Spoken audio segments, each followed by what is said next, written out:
Welcome now to our friend on the Steve Malzberg Show, Doug Schoen, Democratic Consultant, Newsmax Contributor. Hello, sir. Steve, how are you? And I wish I could join you as a Democrat, which I still am, and tell you that I thought George Will was wrong. Sadly, he's right.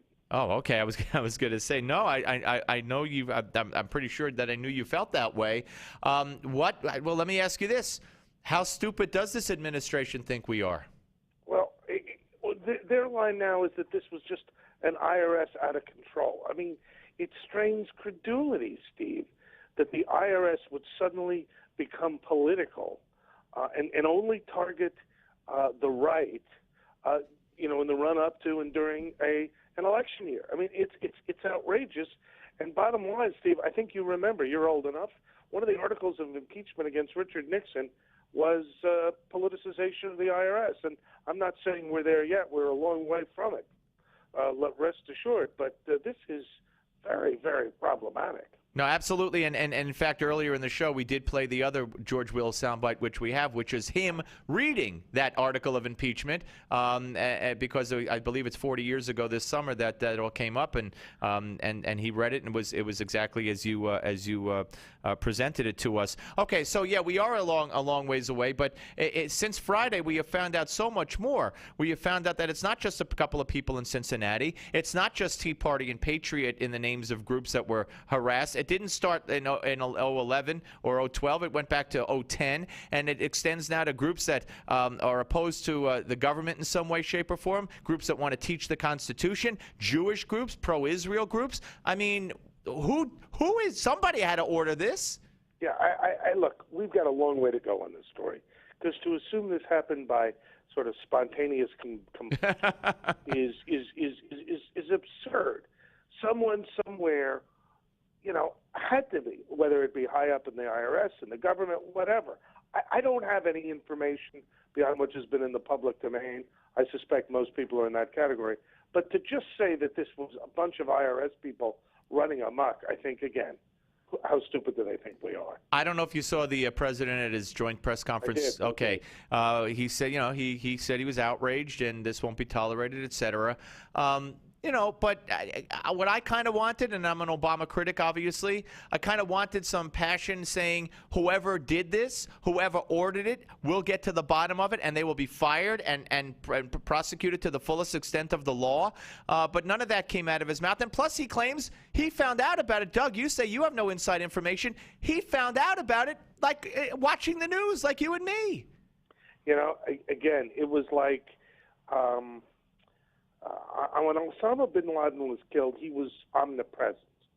During Benghazi, the 11th and the 12th, he's either absent, asleep, going to a fundraiser. We don't know where he is.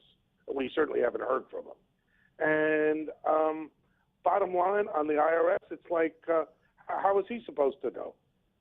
Yeah. Well, not only how was he supposed to know. And Steve, I say this for your listeners. I'm a Democrat. You and I have a different economic and political philosophy, but I'm a loyal American, and I can't watch and see what I'm seeing and not tell the truth as I know it. All right, now we're talking to Doug Schoen here on the Steve Malzberg Show. Let's briefly turn to Benghazi since you brought it up. I was going to do it anyway, truth be told. But what's your take on that? I mean, first of all, Barack Obama, I recall Leon Panetta saying that, he never got anything from the White House until that next day. So there was no situation room. There was no real-time watching. There was no urgency on the part of the president to call anybody, to call Panetta or anyone to find out what was happening, or I don't know where he was or what he was doing. There is one person we need to hear from who's been conspicuously absent. And my friend and colleague Pat Caddell has been saying this. I will voice it too. The National Security Advisor. Where was Tom Donilon? Who was he talking to?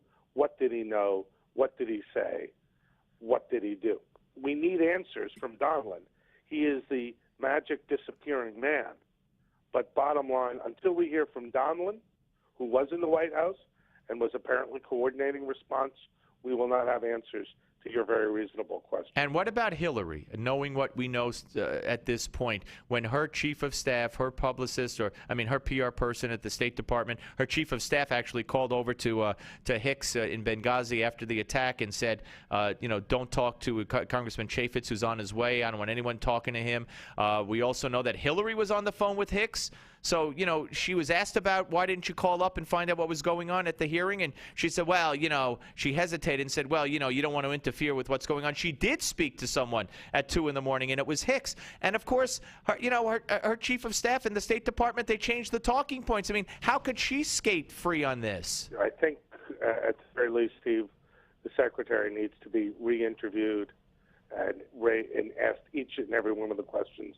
You're raising the reasonable questions. We need to get to the bottom of it.